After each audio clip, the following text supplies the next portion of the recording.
মৰমৰ ছাত্ৰ ছাত্ৰীসকল, ইয়াত 10.2 উপপাদ্যত আমাক প্ৰমাণ কৰি দেখুৱাব দিছে যে এটা বহিবিন্দুৰ পৰা বৃত্তলৈ টনা স্পৰ্শকবোৰৰ দৈৰ্ঘ্য সমান।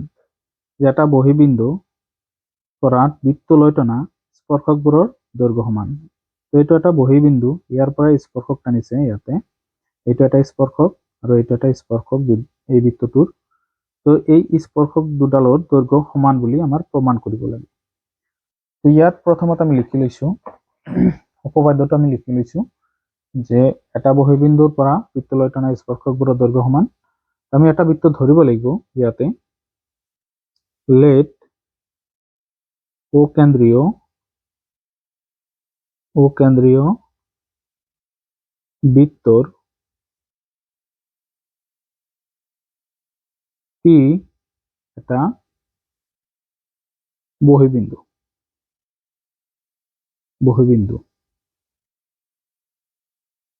এইটো পি বিন্দুটো আমি ইয়াতে লৈছো, ইয়াত বাহিৰত লৈছো আমি পি বিন্দুটো ইয়াতে। এইটো পি বুলি লিখিলো।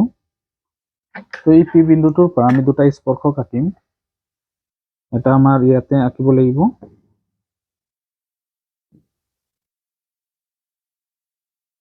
এইটো এটা স্পৰ্শক, আৰু আমি ইয়াতে এটা স্পৰ্শক আঁকিম।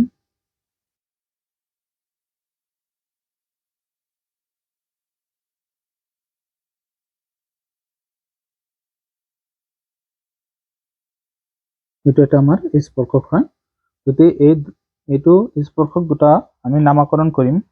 এইটো হল আমাৰ পি কিউ বিন্দু, এইটো হল আমাৰ আৰ বিন্দু। এতিয়া কি কৰিম, আমি এই দুটাক আমি কেন্দ্ৰৰ পৰা সংযোগ কৰি দিম।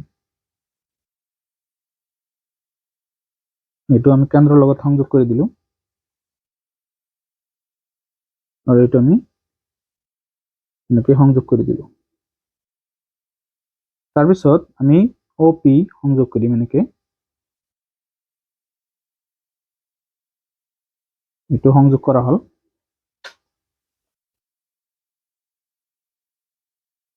ইয়াত আমি লিখিব লাগিব যে আমি এইটো লিখিছো অকেন্দ্ৰীয় বৃত্তৰ পি এটা বহিবিন্দু, আৰু ইয়াত কি আছে, আৰু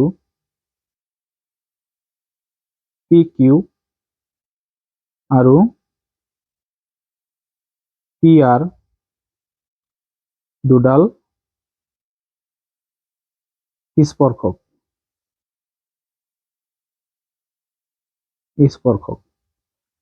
এতিয়া প্ৰমাণ কৰিব লাগে যে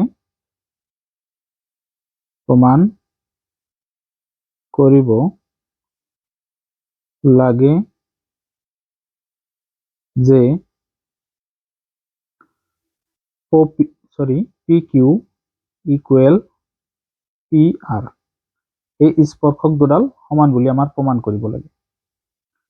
তো আমি এতিয়া প্ৰমাণ কৰাৰ আগতে আমি অঙ্কন কৰিম।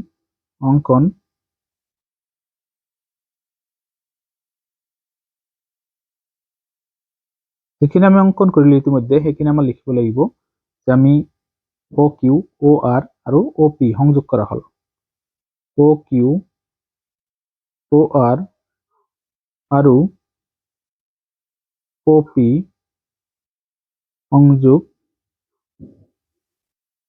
সংযোগ কৰা হল। প্ৰমাণ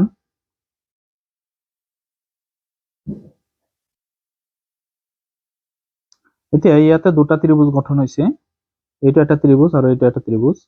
এই ত্ৰিভুজ দুটা আমি সৰ্বাংগসমূহ বনাব পাৰিলে, অৰ্থাৎ মিল বনাব পাৰিলে, যেটা আমাৰ সূত্ৰ আছিলে, 5টা সূত্ৰ আছিলে সৰ্বসমতাৰ, সেই যিকোনো এটা সূত্ৰত পেলাব পাৰিলে আমি এই স্পৰ্শক আৰু এই স্পৰ্শকটো আমি সমান বুলি প্ৰমাণ কৰিব পাৰিম।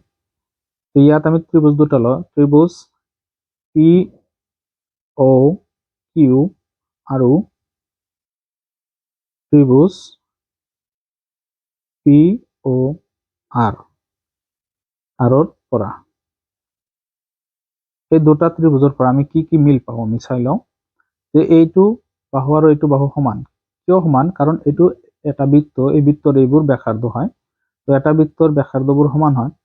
তো গতিকে ইয়াত আমি লিখিব পাৰোঁ অ কিউ ইকুৱেল টু এই ত্ৰিভুজৰ অ কিউ এই ত্ৰিভুজৰ অ আৰ বাহু সমান। আৰু আমি ইয়াত লিখিম একে বৃত্তৰ ব্যাসাৰ্ধ।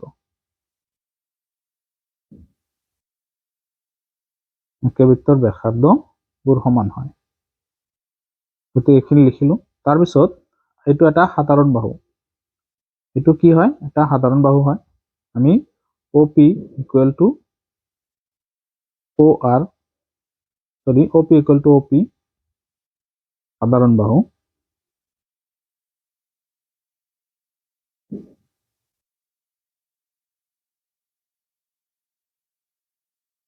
ইয়াৰ পিছত আমাৰ ইয়াতে কি হ'ব যে কোনো স্পৰ্শকৰ ওপৰত কি হয় ব্যাসাৰ্ধ টানিলে সেই ব্যাসাৰ্ধ কি হয় স্পৰ্শকৰ ওপৰত লম্ব হয়। গতিকে ইয়াত 90 ডিগ্ৰী এটা কোণ হ'ব আৰু এইটো এটা 90 ডিগ্ৰী কোণ হ'ব। গতিকে এইটো আমি 10.1 উপপাদ্যত প্ৰমাণ কৰিছিলোঁ। গতিকে 10.1 উপপাদ্য তোমালোকে চাই এইটো চাবা তাৰ পৰা। গতিকে এই দুটা কি হ'ব আমাৰ 90 ডিগ্ৰী কোণ হ'ব। ইয়াত আমি লিখিব পাৰোঁ যে পি কিউ ও এঙ্গেল পি আর ও এটা আমার কি হবো প্রত্যেকে 90 ডিগ্রি কোণ। উপপাদ্য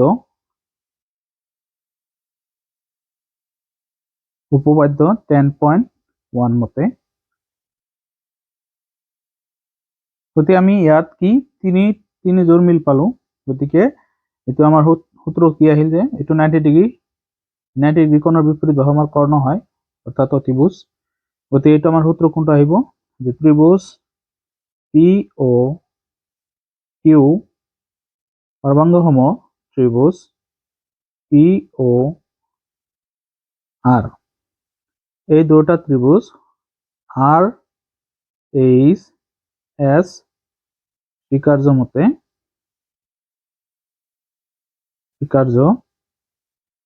মতে কি হয় সর্বাঙ্গসম হয়। এই দুটা সর্বাঙ্গসম কি হিসাবে আর এইচ এস স্বীকার্য মতে, অর্থাৎ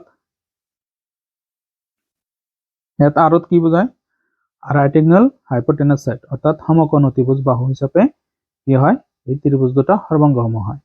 অর্থাৎ ইয়াত 90 ডিগ্রি কোণ আছে, এইটো ইয়াতো আছে, তো এইটো সমকোণ হল। এইটো অতিভুজ এই 90 ডিগ্রি কোণৰ বিপৰীত বাহু এই ত্ৰিভুজৰ এই 90 ডিগ্ৰি কোণৰ বিপৰীত বাহু এইটো।